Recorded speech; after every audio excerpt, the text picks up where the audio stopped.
આ ઇન્ડિયા ગઠબંધનની રેલીમાં એક ફરીથી બીજી વખત એક શક્તિ પ્રદર્શન કરવામાં આવ્યું છે અને એ બતાવવાની કોશિશ છે કે ઇન્ડિયા ગઠબંધન પણ મજબૂત રીતના કામ કરી રહ્યું છે। નમસ્કાર દર્શક મિત્રો, આજે 31 માર્ચ અને રવિવાર છે। આજે ઇન્ડિયા ગઠબંધનની દિલ્હીના રામલીલા मैदान ઉપર જબરજસ્ત મોટી રેલી ચાલી રહી છે અને ઇન્ડિયા ગઠબંધનના ઘણા બધા નેતાઓ પણ હાજર છે। અરવિંદ કેજરીવાલના પત્ની સુનીતા કેજરીવાલ હાજર છે, હેમંત સોરેનના પત્ની કલ્પના સોરેન હાજર છે। એ સિવાય ઇન્ડિયા ગઠબંધનના કયા કયા નેતાઓ હાજર છે એ બધી તમારી સાથે વાત કરીશું। મારું નામ રાજેશ શાહ છે અને તમે જોઈ રહ્યા છો ખબર છે.com।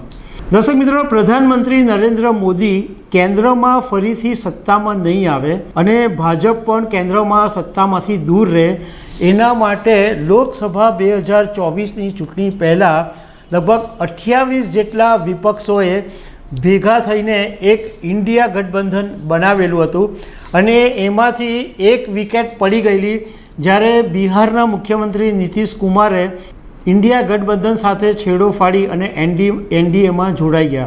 એટલે અત્યારે 27 જેટલા વિપક્ષોનું આ ઇન્ડિયા ગઠબંધન છે। હવે ઇન્ડિયા ગઠબંધને જાહેરાત કરેલી જ હતી કે 31 માર્ચે ઇન્ડિયા ગઠબંધનના બેનર હેઠળ એક મોટી રેલીનું આયોજન કરવામાં આવશે અને એ મુજબ આજે 31 માર્ચે સવારથી આ રેલીનું આયોજન ચાલી રહ્યું છે, અત્યારે પણ ચાલે છે અને રામલીલા મેદાન ઉપર લગભગ 20,000 જેટલા લોકો ભેગા થયા છે કારણ કે સરકારે રામલીલા મેદાન ઉપર રેલી કરવાની પરવાનગી તો આપી છે, પરંતુ એમાં લિમિટ 20,000થી વધારે લોકોની ના પાડી છે, એટલે 20,000 લોકો સુધી આ મેદાન ઉપર આવી શકશે।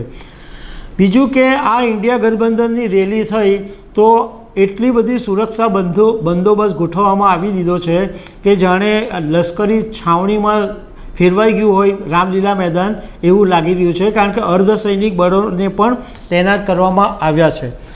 હવે ઇન્ડિયા ગઠબંધનનો આ વખતે જે મહારેલી છે એમાં 3 મુદ્દા છે।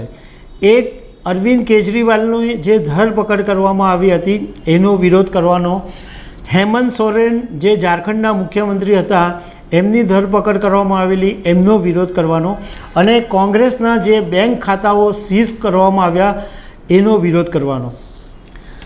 આ પહેલાં ઇન્ડિયા ગઠબંધનની હમણાં જ્યારે રાહુલ ગાંધીની ભારત જોડો ન્યાય યાત્રા સંપન્ન થઈ અને મહારાષ્ટ્રમાં રાહુલ ગાંધીએ ઇન્ડિયા ગઠબંધનના નેજા હેઠળ જે રેલી કરેલી એ જબરજસ્ત એક વિશાળ રેલી હતી અને એ પછી આ બીજી એવી રેલી છે કે જેની અંદર સૌથી મોટી રેલી છે, જેમાં સૌથી વધારે પબ્લિક આવેલી છે। આ પહેલાં ઇન્ડિયા ગઠબંધને સભા રેલીઓ કરી જ છે, બેંગલુરુમાં કરેલી, મુંબઈમાં આગળ કરેલી, પટનામાં કરેલી, પણ સૌથી મોટી કે જેમાં લોકોની ભીડ હોય એવી રેલી એક મુંબઈ પછી આજે દિલ્હીની અંદર છે। હવે આજે સવારથી રવિવારે જ્યારે આ રેલી શરૂ થઈ રામલીલા મેદાન ઉપર, તો એની અંદર જે નેતાઓ હાજર રહ્યા છે એમાં રાહુલ ગાંધી હાજર છે, પ્રિયંકા ગાંધી હાજર છે।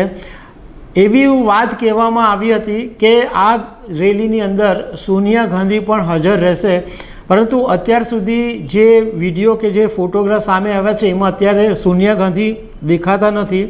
એ સિવાય શિવસેના યુબીડીના નેતા ઉદ્ધવ ઠાકરે, એમના પુત્ર આદિત્ય ઠાકરે, સમાજવાદી પાર્ટીના નેતા અખિલેશ યાદવ, શરદ પવાર, એ સિવાય આરજેડીના નેતા તેજસ્વી યાદવ, મહેબૂબા મુફ્તી, ફારૂક અબ્દુલ્લા, સીતારામ યેચુરી, હેમંત સોરેનના પત્ની કલ્પના સોરેન, અરવિંદ કેજરીવાલના પત્ની સુનીતા કેજરીવાલ।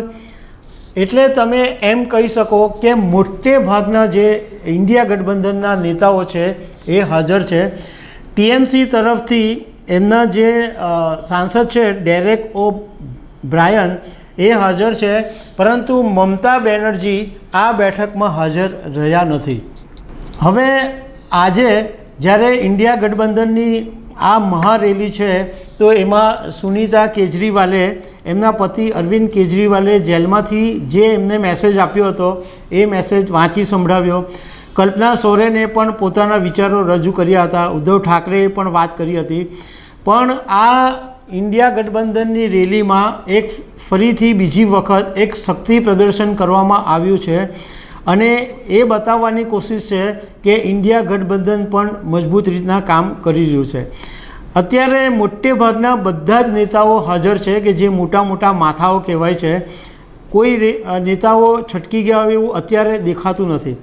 તો દર્શક મિત્રો, આવી અનેક વાતો સાથે અમે તમને મળતા રહીશું. Thank you very much.